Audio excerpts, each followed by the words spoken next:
But I don't like to measure growth in number of employees. I don't know at what point do we say that we want to hire a lot of employees. I think growth is in terms of revenue, not employees. So I think we've been consistently growing. Welcome to Pick Appear's Future of the Industry series. This is where we discuss innovation, technology, sustainability, and travel. We host industry leaders, entrepreneurs, business owners, and experts of the maritime industry from all around the world. Pick Appear provides technological and sustainable solutions to optimize marine operations and to make the sailing experience for boaters easier and more accessible. I am your host, Shlomi Singer. Today we are hosting Ami Daniel, the CEO of Windward. Hey, Ami, great to have you with me. Hi, Shlomi. What's up? I love your background. Thank you. It's an original. This is actually what the background of my office looks like. Kind of similar to yours. Okay. Similar. Yeah. So first of all, I mean, I saw a video of your office on your website. Looks amazing. And I also know that Windward was actually last year selected as one of the best tech companies to work in. 2 consecutive years, but who's counting? All right, nice. So how do you build such a culture? It's a good question. So I think in the first year that I was CEO, our first CTO, Ariel Raunstein, told me that we should build a stronger culture and the CEO should own it. And I didn't really understand what he means. I said, why should I own it? I do a lot of stuff. You own it. Mm-hmm. And I think I was probably naive and probably younger. So the first answer is the CEO needs to understand that he owns the culture. Nobody can own the culture except the CEO. That's number one. Number two, I think it's kind of practice what you preach. So people pick up bullshit pretty fast. So if you really believe in, personal growth, is work with your people on personal growth. Don't just say personal growth. If you say I believe in transparency, then don't just build glass walls, but be transparent around your numbers. If shit hits the fan, tells people why shit has hit the fan and what are we going to do together to clean up the fan, or do something. So I think maybe in other words is kind of be yourself and be real and be consistent about it. Yeah, I really like that. Also, I mean, that probably explains your growth these past few years. I think, you grew, what are you right now, like 120 employees? No, but 80 plus. But I don't like to measure growth in number of employees. I don't know at what point do we say that we want to hire a lot of employees. I think growth is in terms of revenue, not employees. So I think we've been consistently growing. Mm-hmm. But also I think it's a very, very, very special time in our industry. It's a very special time in the world where geopolitics meet technology, meet customers staying home and accelerating digitization 10,000 times. So I think it's about for a lot of reasons. It's been a journey getting here and preparing for this day, but I think at this point it's probably the inflection point of our company. Wow. So you're saying that did COVID-19 actually help your business grow or help you realize a few of your goals? And I know that in certain industry, COVID-19 really expedited, the digitalization of resources, of applications, of products. Do you feel the same way with Windward's solutions? I think so, but it's not only just COVID. Mm-hmm. I think it's a combination of events, including COVID. So for me, it's not like binary COVID or no COVID. So in our industry, basically shipping has been increasingly in the crosshairs of global regulation. And I think it's probably a monumental shift. It creates kind of people looking for more efficiencies in global trade practices. Mm-hmm. So some of our customers are going through major shifts in their business, cutbacks in people, cutbacks on, if you look at just the oil world, right, then obviously everybody's bleeding in oil. And to some extent, obviously it's hard for everybody, but to other extent, I think it expedites a lot of managers and executives thinking about, wait, can I do more with less? And actually, also in our company, I think we're learning we can do more with less. Yeah. Just travel. If the customers are willing to engage without meeting you every single time, but just for like the big meetings, I think it's probably a big shift in everybody's efficiency, right? Yeah. Yeah. Suddenly I don't need to fly to London to close this deal or to talk with the client. Like everything can be done through Zoom, or almost everything pretty much. Yeah, I think it's a matter of where the customer mindset is, because we are here for our customers. They're the only reasons we exist. We're not here to develop cool technology, build products.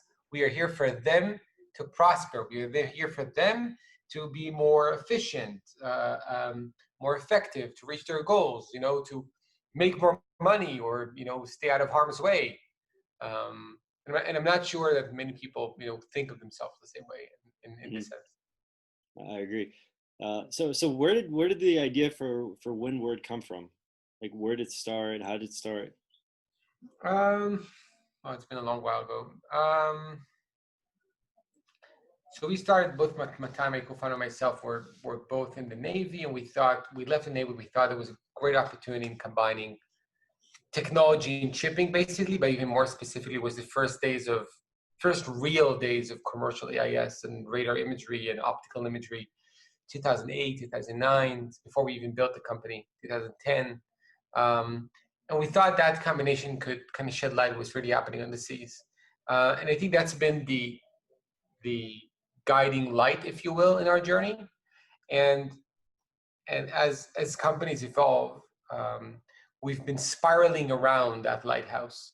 So for me, everything we do, if it's partnering with governments to help them catch the bad guys, basically, or do better risk analysis, or partnering with oil companies, and stay tuned for some big announcement next week on that,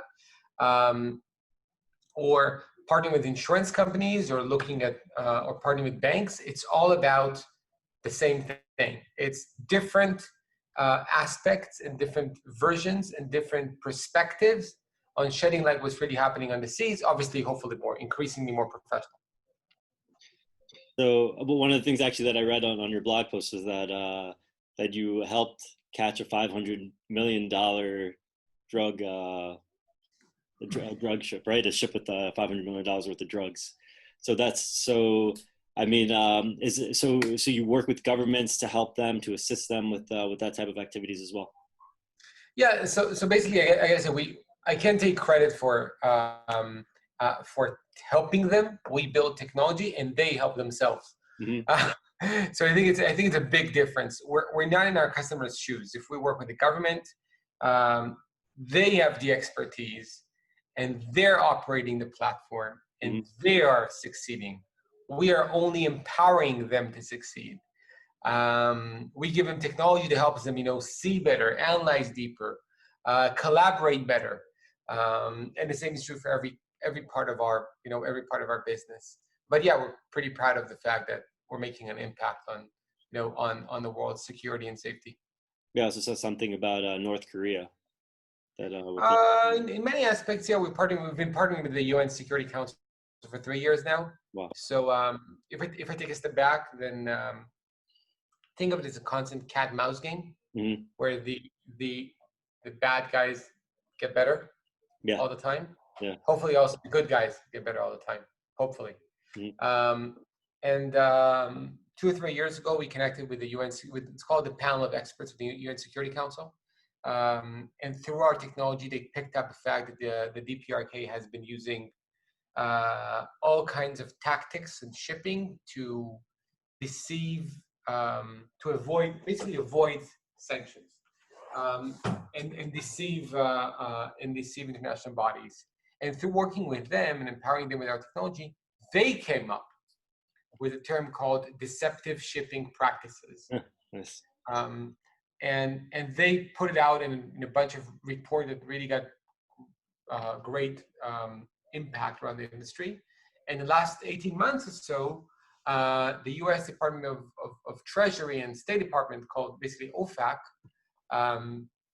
adopted a lot of these regulations and a lot of these practices called deceptive shipping practices. And in the recent 2 or 3 weeks, set up another advisory, basically advising everybody from insurance companies, to banks, to traders, to brokers, to shipping companies, how to deal with these deceptive shipping practices so they don't unwittingly aid sanctions circumvention. Well, So we're really proud to have an impact. yeah, it seems that way. I was looking, I mean, I know that you guys are very active and you're working with both companies, multinational corporations, governments, organizations. And so what was it like for you to get those first clients? Or how did you present the company? Because from what I see, the maritime industry is kind of lagging behind other industries, and it's hard to present, I guess, certain types of new innovation. And Windward is kind of disruptive in the industry. So what was that like for you?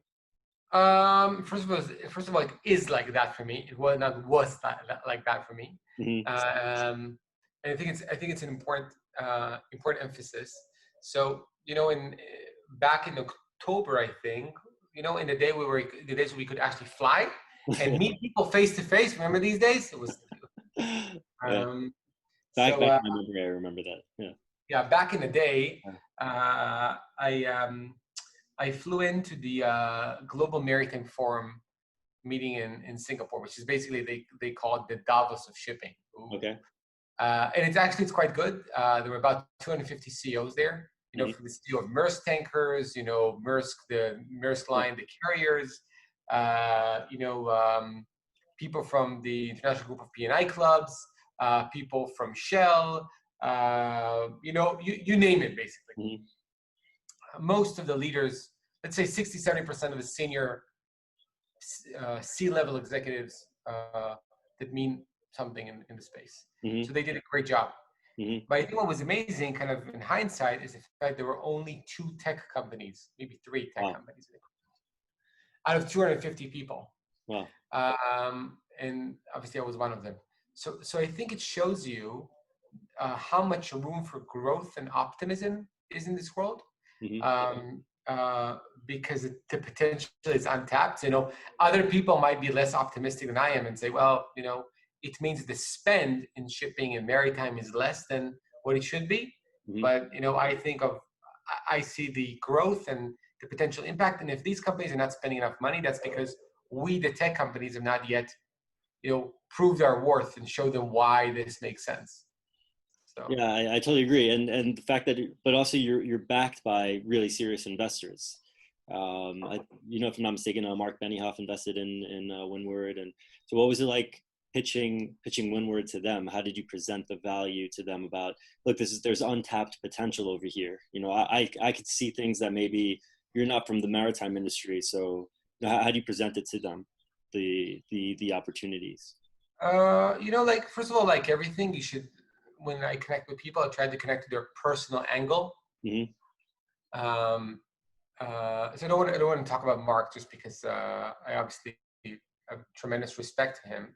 Mm-hmm. But let me answer and what we spoke is kind of between us. But I think the general answer is every time I speak to an investor or an executive which is a prospect, by the way, mm-hmm. or a potential employee, I always try to find a personal angle.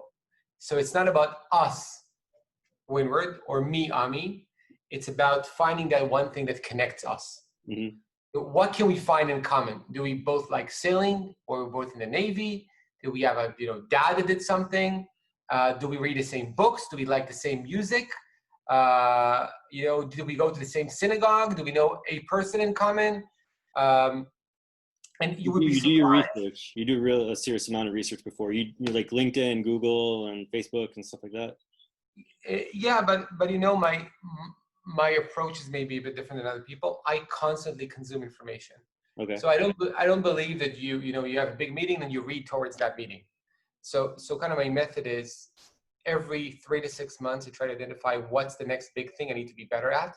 Mm-hmm. Wow. I think the CEO is the glass ceiling of the company, and then I set about to try and improve or learn that.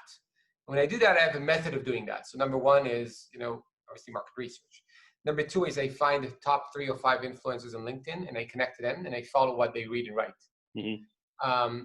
Number 3 is I connect with like the top advisors and consultants, and learn from them.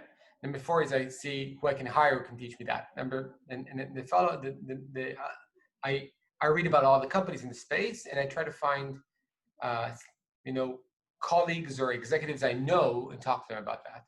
And together I kind of build a picture of what I think is the problem space and what could be the solution space, and I try to train my thinking towards that. So in being an entrepreneur, there's one of the things I notice is that is both a blessing and a curse, is constantly being discontent or maybe not happy enough with where you are, or wanting to build more. So in a positive way.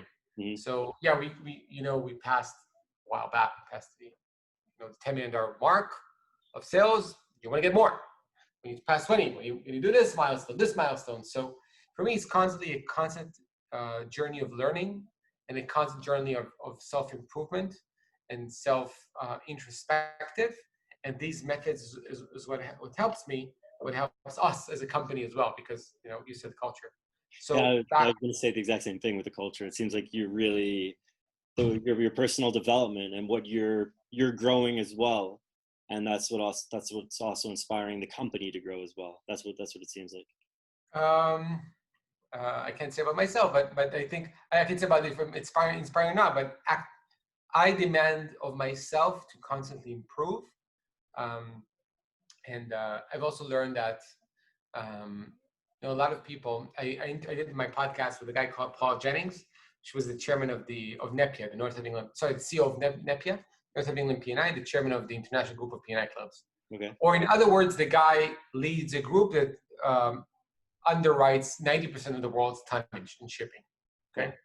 Mm-hmm. And we spoke about how they went through COVID, and he said basically, I built a winning team. So maybe, do you think that's worth a minute of conversation? Yeah. So I gotta say, it took me a while to understand the concept of what's company management. How do you build management? And so I read a book a while back, which spoke about the terms your first team. Have you heard that term before? No, but I believe I'm sure there's like a difference between the team that's that founds the company, and then after once it reaches a certain point, then kind of need people who have an ability maybe to scale a system, and then once it's scaled up, then you hire people with more experience in like creating structure and stuff like that. That's what I would assume. Is that right? So actually, it usually pertains to the fact that when you build company management, and company management is not just the founders, so it's how do you build a company, not just how you scale it. Because I think the word scale could mean a lot of things. I prefer the word building. Then the management should think of itself as the first team. So my management is my first team. That's obvious because I'm the CEO, but they should feel, every one of the VPs, that their colleagues in management are their first team. So everybody should have a first team. And that thinking is interesting, because that means that, again, also as a founder, as CEO, that your first team are the management and you work with them to build. And as a founder, and by the way, I'm not sure I heard a lot of people speak about that concept in Israel, because you have sometimes the aura of founders. So I actually think that aura is great for marketing purposes, but I actually think the key is getting a strong management team that knows how to work together and in sync and aligned, and help you grow and help each other grow and help the company grow, because it's complicated. What's the name of the book? First team. Come on. The 5 dysfunctions of a team. 5 dysfunctions of a team. Interesting. The 5 dysfunctions of a team. All right, I'll look into it. If you happen to have it in the office, I'd love to stop by and pick it up. Also, Ramon Gilbert was CEO of SimilarWeb. I think he recommended that to me originally. By the way, if you read about culture, I think the best culture book I've read is called "What You Do Is Who You Are" by Ben Horowitz. Horowitz and Anderson? Excuse me? From Horowitz and Anderson, Jason Horowitz, yeah. We're right now kind of at the tail end of a cultural design process that we're doing according to that book. Wow. So we're taking the method in the book and implementing it on the company to take our culture also to the next level. I really liked Creativity Inc. Yeah, I read it. That was a good one. Yeah, I read it. I originally didn't know that Steve Jobs Yeah. acquired Pixar. Yeah. I'm sure everybody else knew that, and I'm the only one that didn't. But it was, yeah. It's pretty fascinating. I mean, Steve Jobs, he totally transformed, was like 5 or 6 different industries, camera, phone, music, movies, and amazing. So just back to our industry. Where do you see the industry heading in, like, let's say, the next 5 years? Okay, 5 years is a lot of time. So I think first and foremost, um, I think I heard the term digitization. I think it's a great opportunity in let's call it digital growth. So I think there's an opportunity for people to open up and do things in a bit of a different way. Um, but maybe we should take a step back and ask, what's our industry? Mm-hmm. What do you mean when you say our industry? Maritime industry. What's maritime? Trade, gas, recreational. Yeah. So I think, obviously it's been a journey for me, but I think I've learned that maybe it makes sense to think about what's our industry, what do you put inside, and who do you build products for? Mm-hmm. Because I think the main challenge of the maritime industry, sorry to be the slow student in the room here, or the oddball here, but it's not that big. It's not that big, and I think that's one of the challenges. If you want to build a big company, you need a really big market. Mm-hmm. Especially if it's a market that takes time to adopt. So I would encourage every one of the entrepreneurs that's listening to this great podcast, and I saw you had the CEO of Marine Traffic, they're a great company. Mm-hmm. Think about, what's our industry? How can I define our industry in a way that will allow us to expand and grow, and will create more value across more segments? Because it seems to me like a lot of the people in this industry, and I probably did that mistake many years, is focusing on a niche and kind of explaining to everybody why they're so good in that niche. And also maybe if companies would collaborate more, it might create better growth because everybody's working on their niche, and they're quite protective, then it doesn't necessarily allow a lot of room for growth.